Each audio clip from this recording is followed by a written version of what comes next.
rồi. Cảm ơn cô. Tôi chuyện gì? Cô luôn động viên. Rất quý cháu Quỳnh. Cô có sao không?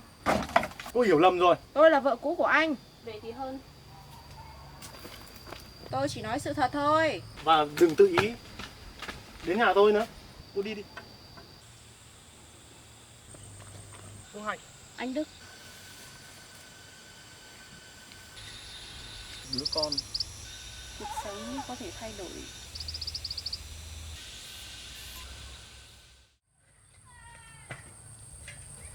Không nhá. Đồ ăn bố đã chuẩn bị ở trong cặp rồi nhé. Đi học thì đến nữa thì nhỡ may.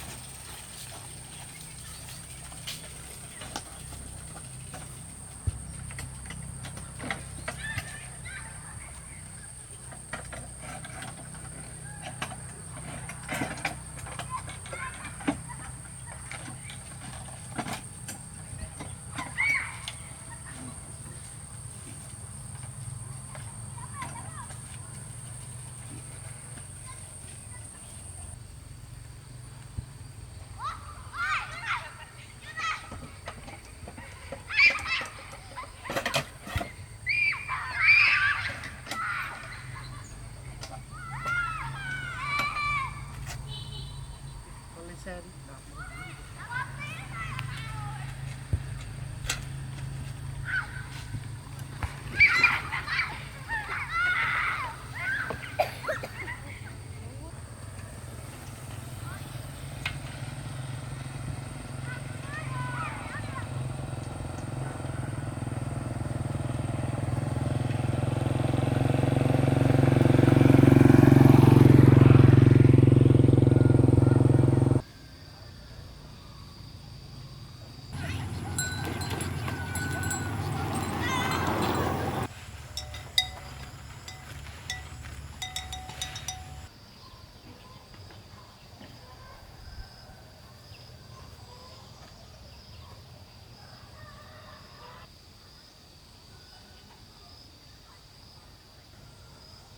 Có ai ở nhà không? Anh Đức ơi! Quỳnh ơi!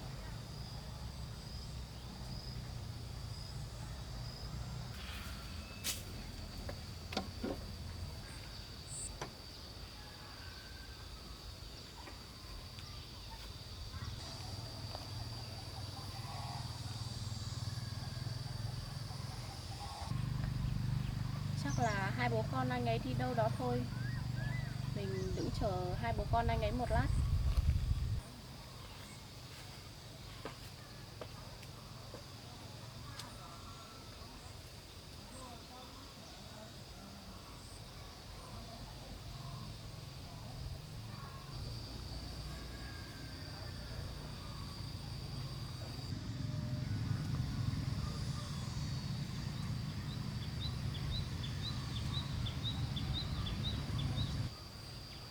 Cô Hạnh, Anh Đức, cô đến đây lâu chưa?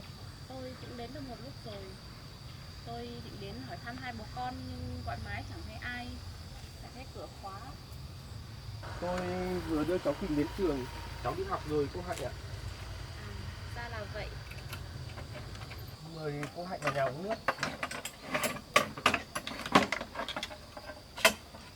Hôm nay cháu Quỳnh đi học có vui không anh? Cháu vui lắm cô ạ. Hôm nay cháu dậy sớm chuẩn bị sách vở. Rồi còn nhắc tôi là phải dậy sớm để cháu đến trường. Hôm nay tôi đi công tác, xe bị hỏng nên tiện đường tôi cũng vào thăm hai bố con anh. Vâng, thế cô Hạnh vào nhà uống nước. Vâng. Mời cô Hạnh ngồi.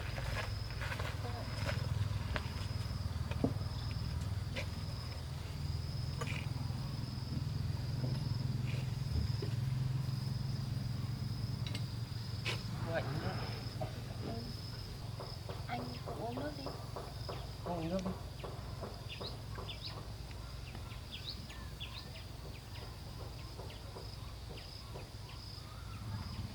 Dạo này sức khỏe của anh như thế nào rồi? Tôi khỏe mà. Anh lúc nào cũng nói khỏe. Tôi vẫn đi làm bình thường mà cô. Nhưng tôi nghe Quỳnh kể anh làm việc rất nhiều. Tôi phải cố thôi cô Hạnh ạ. Hai bố con tôi còn nhiều thứ phải lo.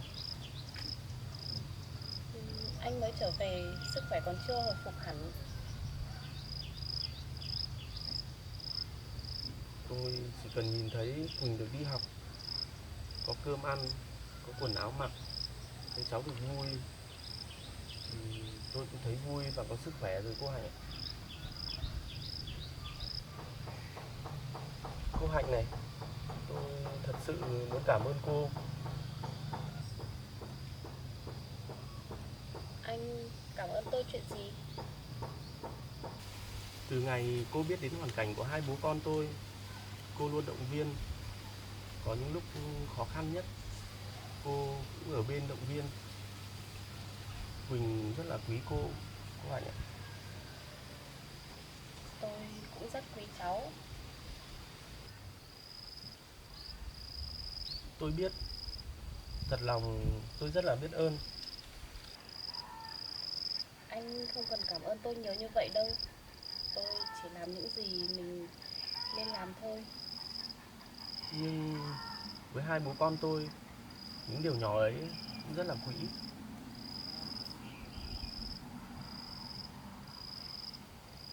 Quỳnh cũng thay đổi nhiều rồi anh nhỉ? Vâng, cháu vui vẻ hơn nhiều cô ạ. Tôi nhớ lần đầu gặp cháu, cháu còn rụt rè lắm. Những năm trước, cháu phải chịu nhiều thiệt thòi. Tôi chỉ mong bây giờ cháu được sống đúng với tuổi thơ của mình. Anh làm được rồi đấy. Cô nghĩ vậy sao? Tôi nghĩ như vậy. Một đứa trẻ có thể không có nhiều quần áo đẹp, không có đồ chơi đắt tiền, nhưng nếu mỗi ngày được bố hỏi hôm nay con có vui không, được bố chở khi đi học về, tôi nghĩ đứa trẻ đấy cũng có một tuổi thơ rất đáng quý rồi. Tôi chỉ sợ mình không làm đủ tốt cho cháu. Anh đã cố gắng hết sức rồi.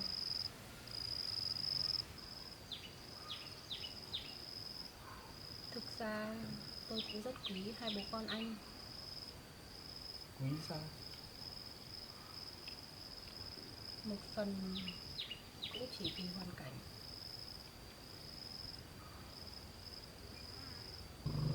Nhưng không chỉ vì hoàn cảnh. Tôi rất quý cháu Quỳnh vì cháu ngoan, cháu hiểu chuyện. Một đứa trẻ đã chịu rất nhiều thiệt thòi, nhưng cháu lại rất yêu thương bố.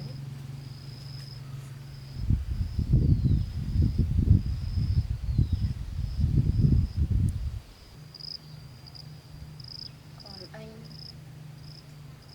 anh là một người hiền, ít nói, sống rất tình cảm. Tôi chẳng có điều gì đặc biệt đâu. Có chứ. Tôi gặp rất nhiều người trong công việc, nhưng không phải người đàn ông nào cũng bắt đầu lại cuộc đời của mình bằng hai bàn tay trắng, mà vẫn giữ được sự tử tế như anh. Tôi chỉ muốn con gái được bình yên. Tôi biết, chính vì điều đó tôi mới quý anh.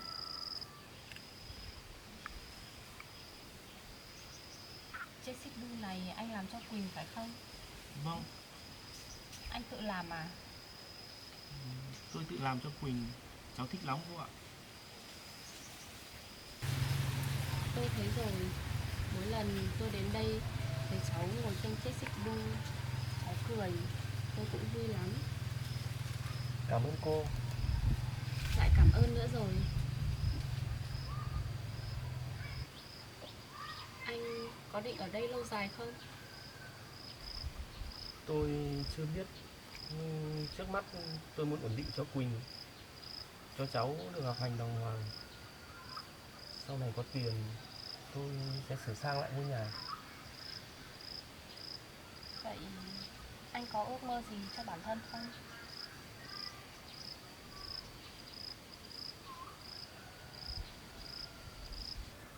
Tôi á, tôi chẳng nghĩ gì nhiều cho mình nữa. Chỉ cần Quỳnh được lớn lên khỏe mạnh, có công việc tốt, không phải khổ như bố nó, thế là đủ rồi. Anh là một người đàn ông tốt. Tôi chỉ đang cố làm điều đúng thôi cô ạ. Nhưng không phải ai cũng biết làm điều đúng.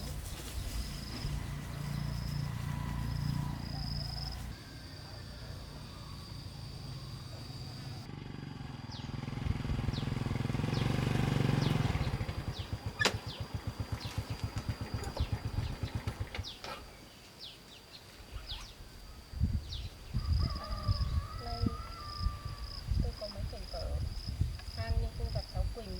Tôi nhờ anh đưa cháu giúp tôi. Cảm ơn cô. Chắc cháu Quỳnh nhận được món quà này sẽ thích lắm. Không có gì đâu. Tôi cũng về đây. Cô không đợi cháu Quỳnh sao? Tôi còn có chút việc để hôm khác tôi sang. Vâng.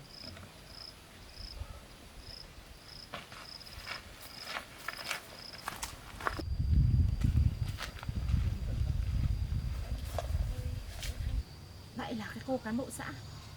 Suốt ngày đến đây làm gì không biết.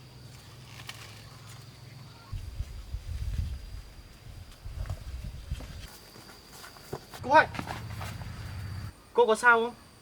Tôi không ngờ cô đến đây để quyến rũ chồng cũ của tôi đấy. Tiên, cô hiểu lầm rồi. Hiểu lầm. Tôi nhìn thấy hết rồi. Hai người đứng sát nhau thế cơ mà. Hiểu lầm cái gì? Chị nói gì vậy? Tôi đến đây thăm anh ấy theo công việc và tình nghĩa của đồng đội thôi. Đồng đội? Hay là mượn danh nghĩa đồng đội để đi quyến rũ của chồng cũ người khác? Tôi không có nghĩa vụ để giải thích với cô theo kiểu xúc phạm như vậy. Anh Đức, anh nói đi. Cô ta đến đây bao nhiêu lần rồi? Cô hơi quá rồi đấy. Lắm quá. Tôi là vợ cũ của anh. Tôi có quyền được biết ai ra vào nhà anh. Tôi không phải đến đây để tranh cãi. Nếu cô còn xúc phạm tôi như vậy, tôi sẽ không đứng ở đây để nghe nữa đâu. Cô tưởng mình là ai mà dạy đời tôi? Anh Đức, tôi nghĩ tôi nên về thì hơn. Cô Hạnh, khoan đã.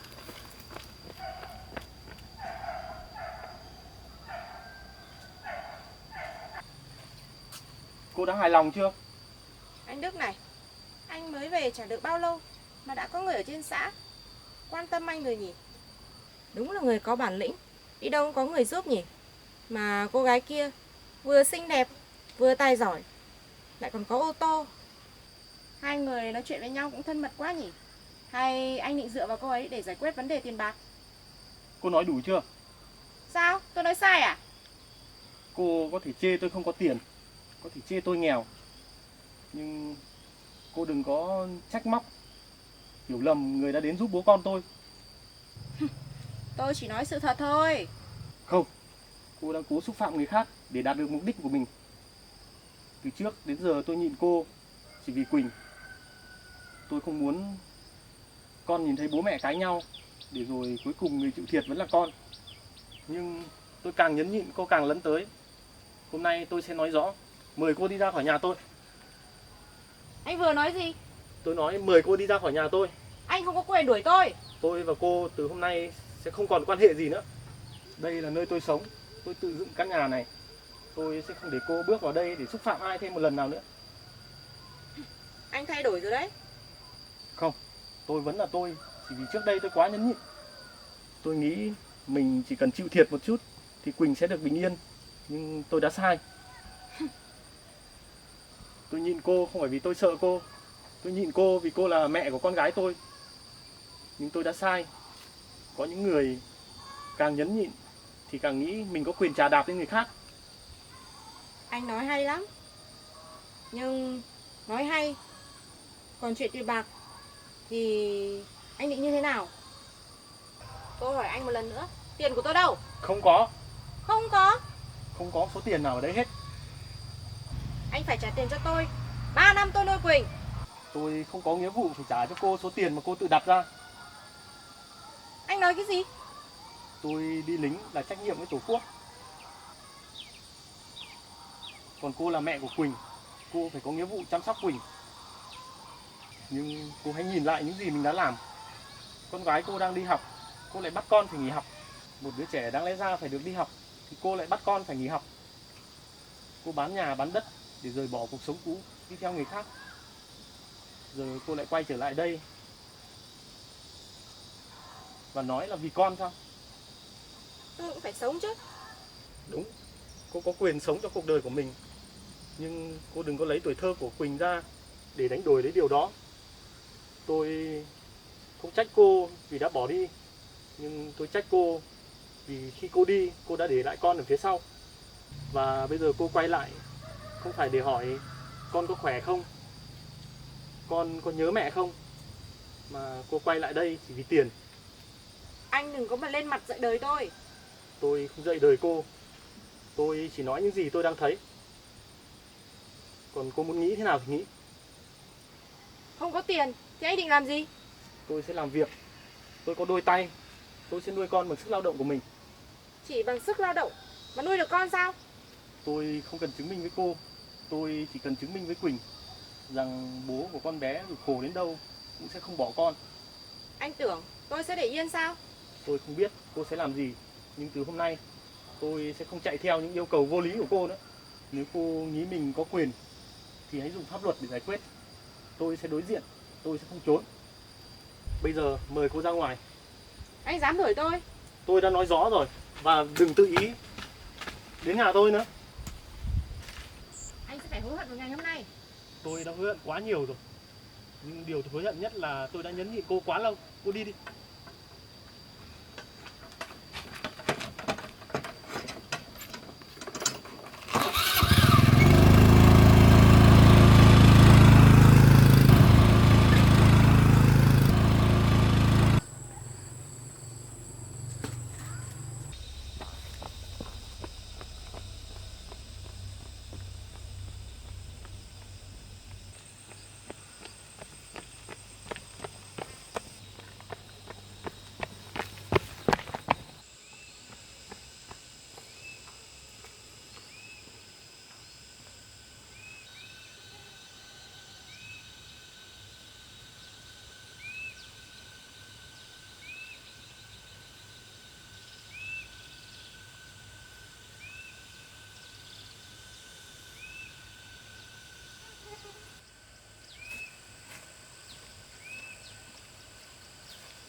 thu hoạch.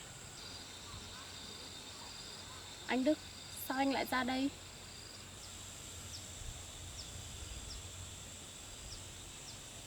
Tôi Có chuyện gì sao? không có chuyện gì, chỉ là tôi muốn xin lỗi về chuyện vừa rồi. Lỗi không phải tại anh. Thôi, anh ngồi xuống đây đi.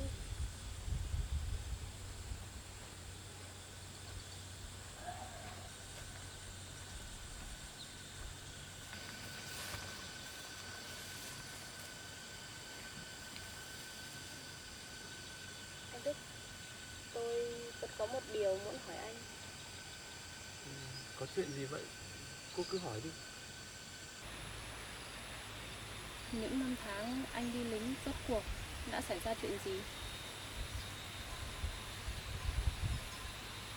Có những điều tôi không muốn nhắc lại. Nếu anh không muốn nói thì thôi vậy.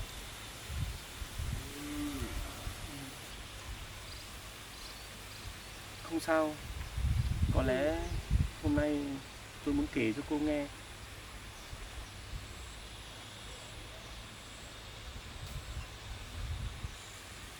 Ngày tôi nhập ngũ, tôi chỉ nghĩ đi một vài năm thôi rồi tôi sẽ trở về.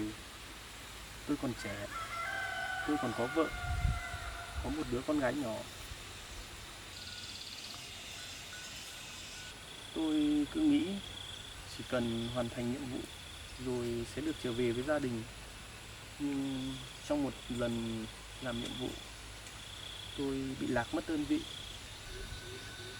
Sau đó xảy ra rất nhiều chuyện. Tôi mất liên lạc với mọi người. Không còn ai biết tôi còn sống. Ở quê mọi người cứ nghĩ tôi đã hy sinh. Có lẽ vợ tôi nghĩ như vậy. Vậy anh trở về như thế nào?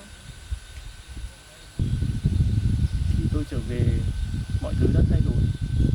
Người vợ từng chờ đợi tôi đã có một gia đình khác. Nhà cửa, đất đai, mọi thứ không còn nữa.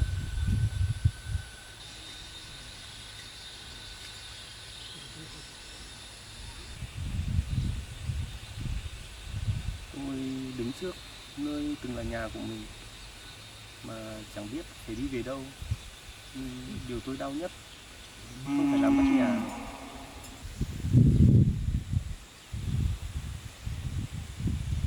là con gái tôi. Là con gái anh, Quỳnh. Cháu đã chịu quá nhiều thiệt thòi. Đáng lẽ ra ở lứa tuổi của cháu phải được đi học, được đi chơi như bao đứa trẻ khác. Nhưng cháu phải làm những việc nặng nhọc. Ngày tôi gặp lại con, cháu nhìn tôi mà không dám gọi bố. Giờ tôi mới hiểu, có những năm tháng không thể lấy lại được.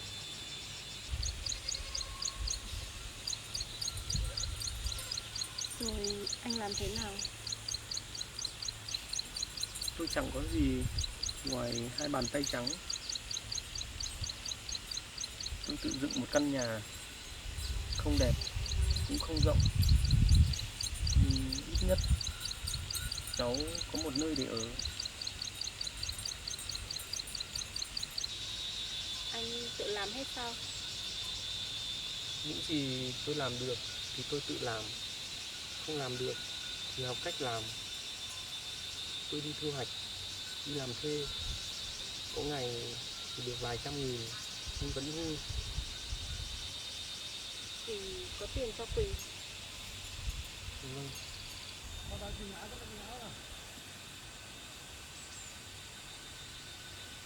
Chỉ cần tối về được thấy con gái ăn no, được học bài dưới ánh đèn, tôi cảm thấy mình hôm ấy hạnh phúc. Anh chưa bao giờ nghĩ cho bản thân mình sao? Có chứ, nhưng sau nhiều năm xa con, tôi chỉ muốn bù đắp cho cháu. Tôi không cần cháu phải giàu. Tôi chỉ mong sau này cháu tự lựa chọn cuộc đời của mình. Anh biết không, hoàn cảnh của tôi lại hoàn toàn khác với hoàn cảnh của anh. Thế sao? Từ nhỏ tôi sống trong một gia đình khá đầy đủ. Bố mẹ lo cho tôi rất nhiều. Lớn lên được đi học đàng hoàng, sống trong môi trường rất tốt. Những thứ anh tự mình cố gắng, tôi gần như không phải lo từ nhỏ. Có lẽ cô đã thật sự may mắn. Có lẽ là vậy.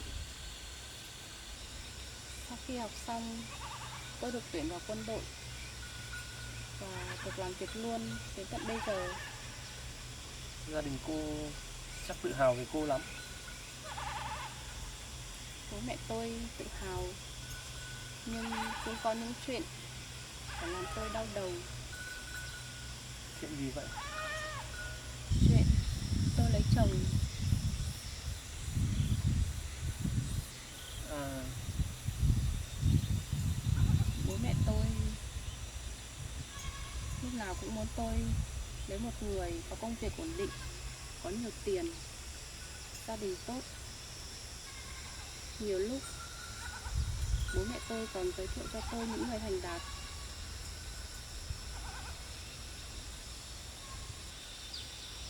vậy cô không thích sao? Không, Vì sao?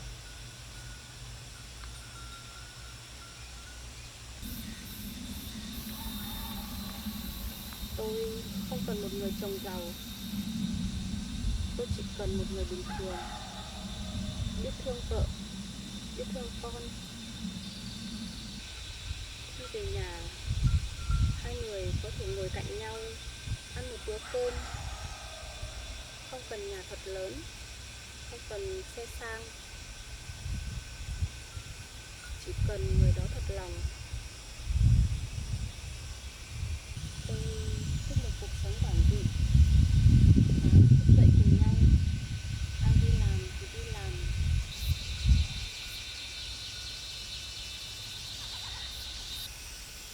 Chiều trở về, có người đợi mình ở nhà, có thể cùng nhau chăm sóc cho gia đình. Tôi nghĩ như thế mới là hạnh phúc. Cô Hạnh, nếu người cô gặp không có tiền thì sao? Nếu người đó thật lòng, tiền có quan trọng như thế không? Nhưng cuộc sống mà không có tiền đâu phải lúc nào cũng dễ chịu. Tôi biết nghèo không đáng sợ. Điều đáng sợ là hai người sống cùng nhau mà không thương nhau. Một người có thể kiếm tiền, nhà có thể xây lại, cuộc sống có thể thay đổi.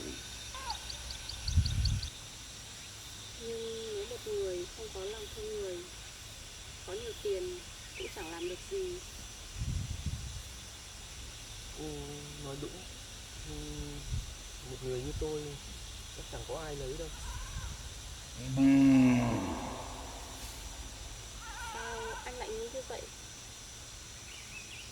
Tôi không có tiền.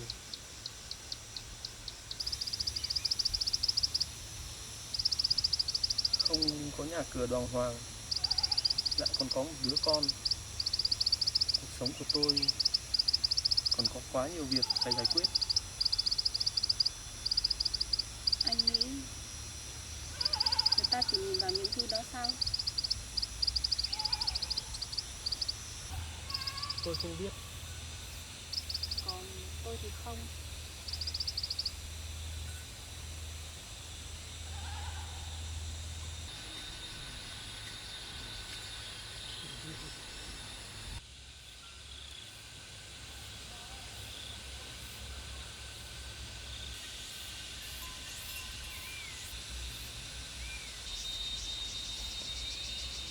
lỗi cô. Có gì đâu. Tôi phải về trước. Sao vội vậy? Sắp đến giờ đón Quỳnh rồi. Vậy anh về đi. Cô về cẩn thận. Tôi xin phép về trước.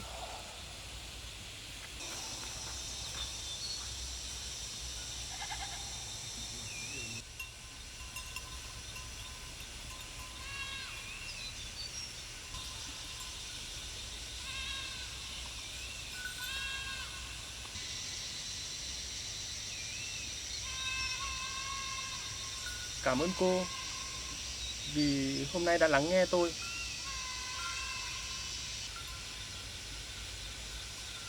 Tôi cũng cảm ơn anh. Cô cũng về sớm nhé.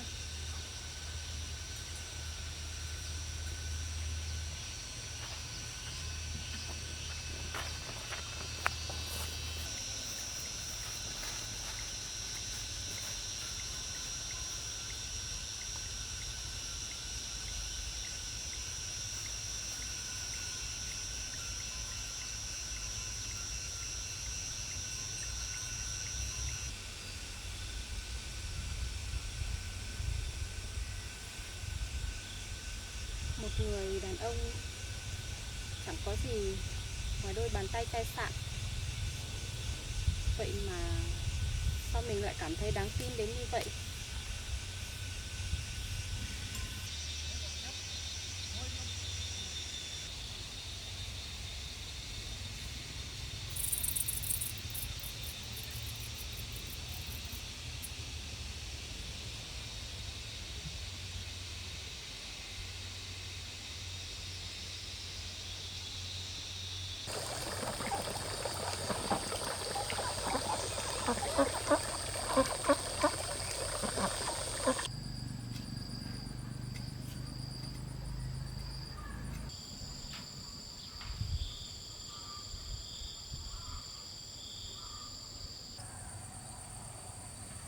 Trên nước có vui không? Đi học vui không?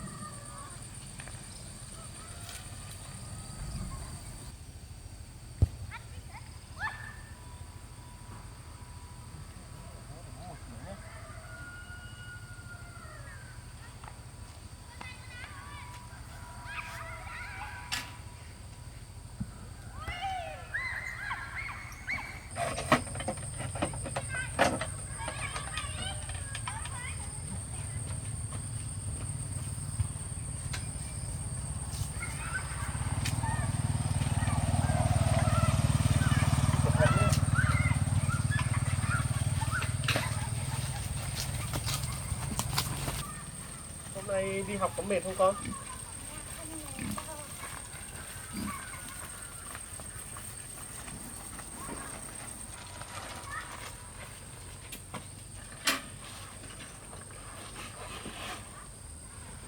Bố ơi, chiếc cằm này có phải cặp của cô Hạnh không?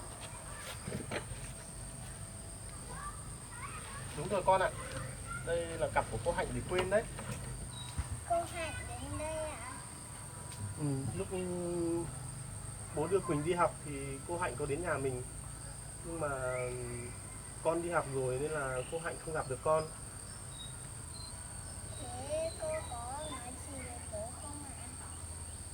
Cô có hỏi thăm con là con đi học có tốt không, và cô có để ý cho con mấy quyển vở. Cô Hạnh con nhắn với bố là đưa cho con mấy quyển vở này. Con này con xem đi. Đẹp quá bố ạ. Thế là năm học mới, con có vở mới để đi học rồi, con thích lắm. Cô Hạnh có lòng tốt, hai bố con mình phải biết ơn cô Hạnh. Nhưng cách tốt nhất là con phải học thật tốt thì mới không phụ lòng của cô Hạnh. Con nhớ chưa? Vâng, con nhớ rồi. Bố ơi, con thấy cô Hạnh tốt bụng thật đấy bố. Cô còn con thích đi học không? Cô còn nhớ con thích đi học nữa. Cô Hạnh là người làm việc ở trên xã Nên là cô quan tâm đến những gia đình khó khăn thôi con ạ. Không phải đâu bố, con thấy cô Hạnh quan tâm đến bố. Con lại nghĩ linh tinh rồi. Con có nghe linh tinh đâu bố. Lần trước cô còn bảo bố cháu có thể không, cô còn hỏi bố ơi, cô Hạnh chưa có chồng thật ạ? Sao con biết? Con nghe cô nói. Ừ, hình như là vậy con gái ạ. Lúc này cô Hạnh là mẹ của con thì tôi biết nói. Quỳnh, Dạ, chuyện đó con đừng nhắc nữa. tại sao? Cô Hạnh là người tốt. Bố rất biết ơn cô Hạnh. Nhưng cô Hạnh cũng có cuộc sống riêng của mình. Còn bố chỉ là một người đàn ông nghèo, một mình nuôi con. Nhưng bố cũng là người tốt mà. Bố không biết mình có tốt không nữa. Nhưng mà bố không muốn con gái phải chịu khổ thêm nữa. Vậy bố có thích cô Hạnh không? Sao con lại hỏi như vậy? Vì mỗi lần bố nhắc đến cô Hạnh, con thấy bố đều cười. Trẻ con không được để ý những chuyện này. Vì con muốn bố vui. Nhưng mà bố sợ. Bố sợ gì ạ?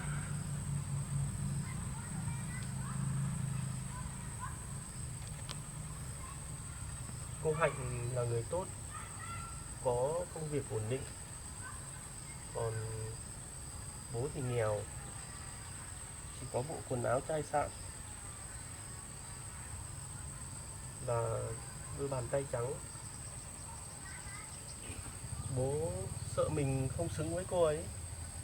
Nhưng chính bố đã xây nhà cho con, chính bố đã làm ship đưa cho con, bố còn khô cặp cho con nữa.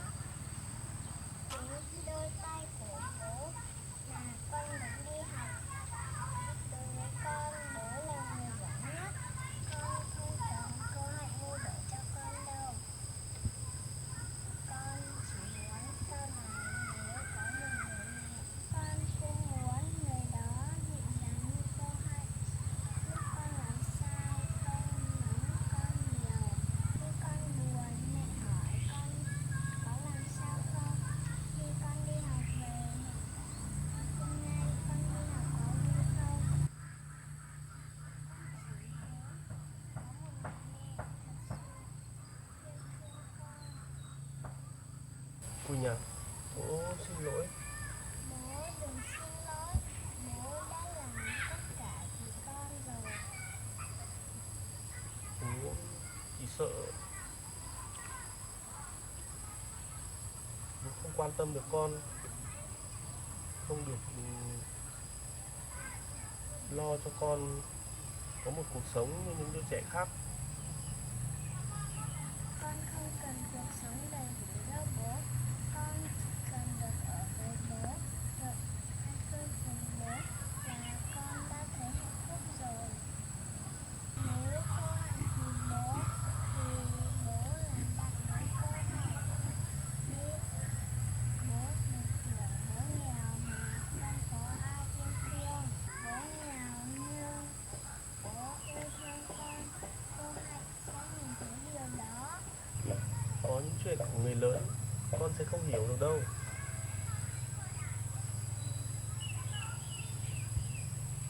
Con không cần bố phải lấy cô Hạnh. Con chỉ mong bố đừng trốn tránh cô ấy. Với lại cô Hạnh thật sự tốt như vậy. Con cũng muốn cô ấy có thêm một người bạn tốt. Là ai vậy con? Là bố chứ ai. Được rồi, bố sẽ cố gắng. Bố nhớ nhé. Được rồi, bố hứa với con gái. Thôi con cầm sách vở vào trong nhà cất đi nhé. Vâng.